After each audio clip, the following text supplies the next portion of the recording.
Hey guys, it's Prischu from prischu.com back here again, and today I'm going to take you through the Warner Bros. Harry Potter studio tour in Tokyo.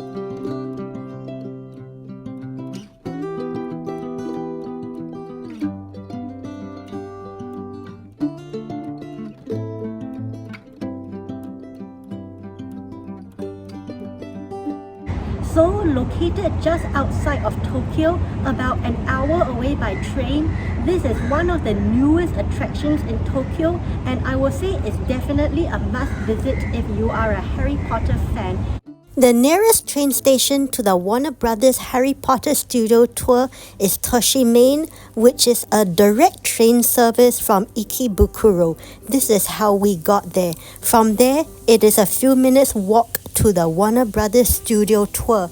On the way, you will see plenty of stuff such as a small little village with a few restaurants before you finally see the studio tour.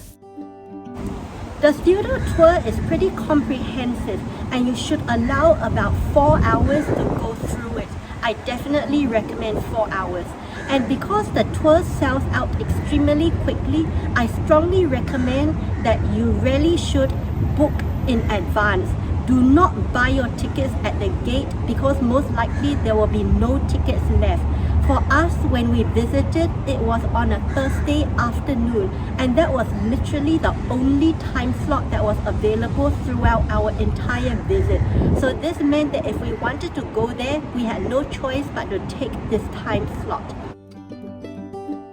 And the moment you step into the building, you see a giant dragon on the ceiling. It is pretty amazing inside if you are a Harry Potter fan.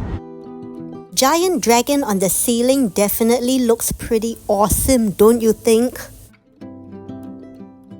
Do note that there may be a queue to enter and you will definitely have to check your bags for anything that you are not allowed to bring. So do not bring in any stuff like food just in case.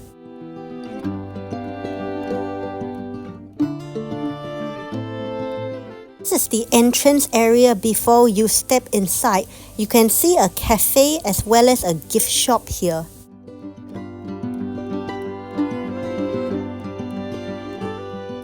This is the holding area before you step into the main studio tour. It is pretty awesome and really hypes up your mood and anticipation for the actual studio tour.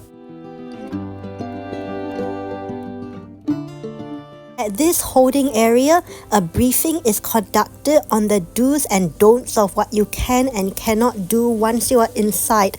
Unfortunately, the briefing is all in Japanese.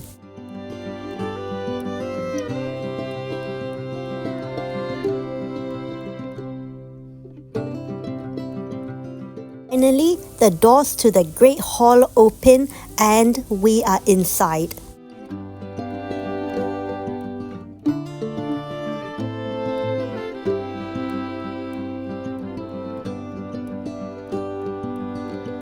The first thing that you see when you step inside is the Great Hall with all 4 tables from the 4 different houses. And there are plenty more things to see, ranging from movie sets to animatrix and plenty of other stuff. I would say that the Great Hall looks pretty impressive, especially when you see it in person with all the 4 house tables as well as the headmaster and all the staff standing next to him at the front ready to conduct the great feast.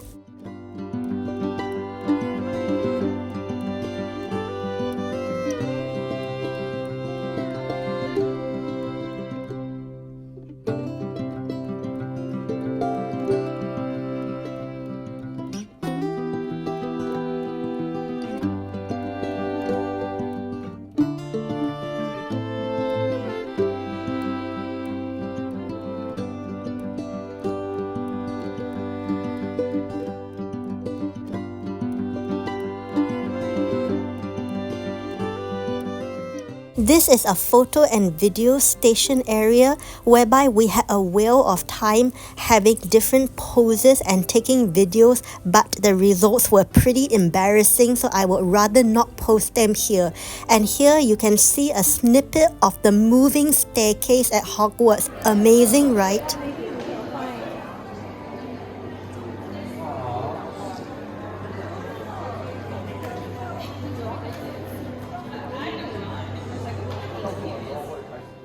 This one you see here is the Gryffindor common room where Harry, Ron and Hermione spent most of their time when they were not attending classes and they were plotting ideas on where to go for their next school adventure.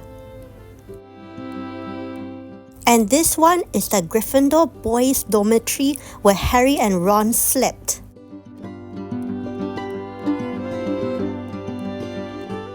Flip side, what you see here is the Slytherin common room where Draco Malfoy, Vincent Crabbe and Gregory Goyle spent most of their time outside of classes and plotting their next revenge against Harry.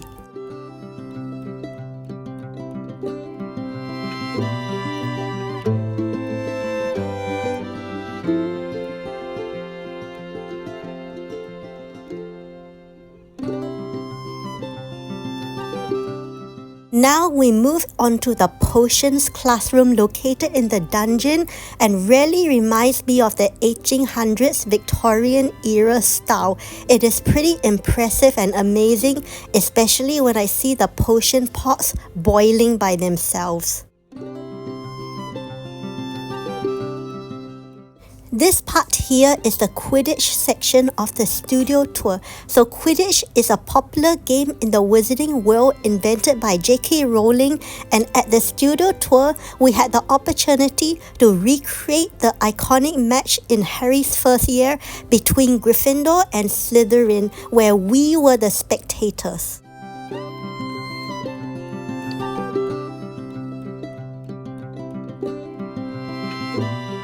Welcome to the Mirror of Erised, where you can find out your deepest desires.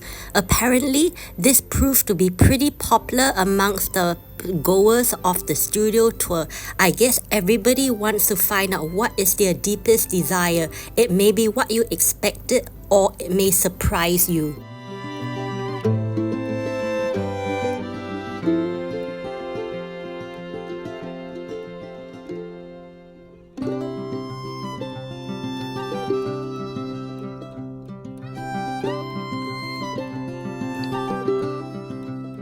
We also got to make a trip into the Forbidden Forest where we met Hagrid, Buckbeak and Aragog the spider.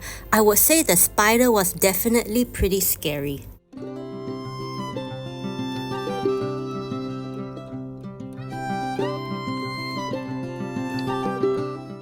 At the studio tour, you also get to see the night bus in its full splendor and glory, the wizarding chess set that the trio fought and won, as well as Harry Potter's house at 4 Private Drive.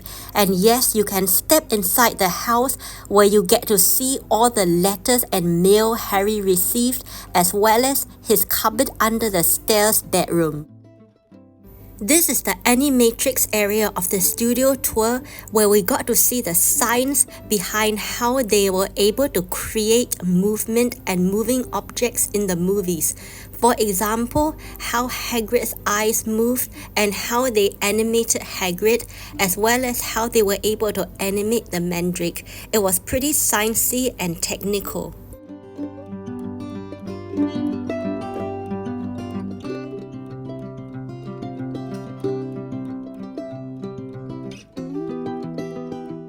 And yes, you also get to see the Monster Book of Monsters.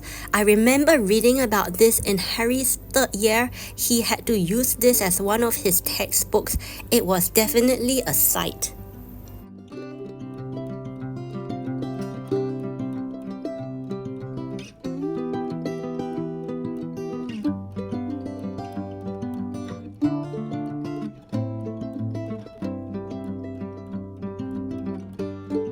Oh my god, Dobby the house elf looks so sad. One of the highlights of the studio tour was that we got to try butterbeer. I know that the butterbeer is not cheap, but it is definitely a must try if you are doing anything related to Harry Potter. It's yum. Around the middle of the studio tour, we also got the chance to pretend we were running into the wall of platform 9 3/4 and we saw the Hogwarts Express in its full glory, followed by the splendor of the Ministry of Magic. It was so spectacular.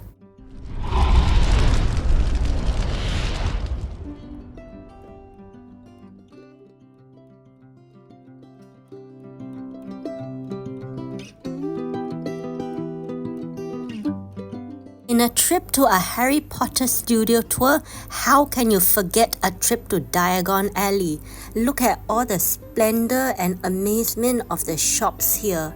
Of course, being a studio tour, they are not real shops, but I would definitely say I was taken aback when I saw this in person. There was quality Quidditch supplies, Ollivander's wands, as well as Gringotts Bank. It was amazing.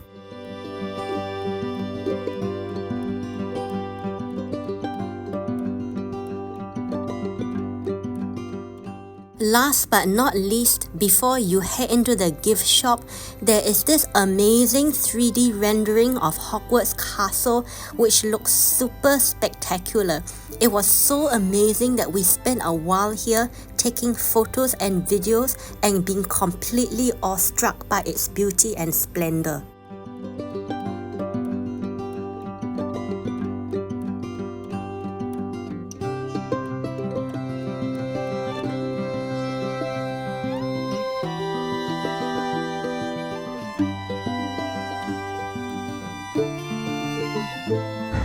The studio tour ends in the gift shop, whereby you can buy your hearts out with all kinds of Harry Potter merchandise. It is really fans galore. I didn't purchase anything at the shop, but it was really fun trying on the Hogwarts robes and pretending that I am a student.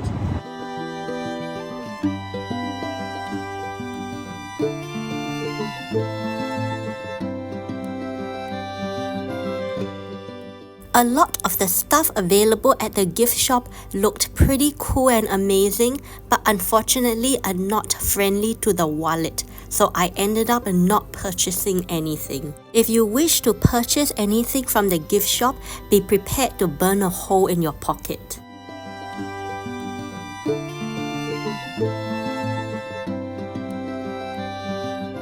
One of the things I wanted to do when entering the gift shop, I had to try on the Gryffindor house robes.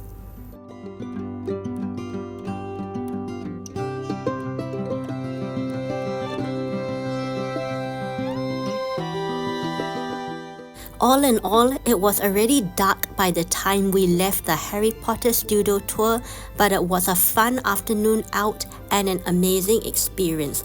I definitely recommend making a trip here if you are on your way to Tokyo.